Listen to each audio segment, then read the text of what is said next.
Ama tukiendelea na maneno ya bingwa Safiyuddin al-Hindi akisema la budda li shahrin min nahli yumanni'uhu la yajtani an-naf'a man lam yahmil ad-darar. La budda li shahrin min nahli yumanni'uhu, hapana budi katika asali lazima watapatikana nyuki ambao kwamba watakuwa wanazuia ile asali. Kwa hivyo ipeleke katika maisha ya kawaida.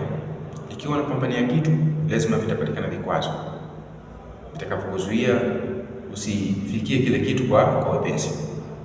La yajtani nafa man lam yahmil darar, mtu hawezi kupata manufaa ya kile kitu anachokipambania muda tu ikiwa hawezi kuvumilia changamoto.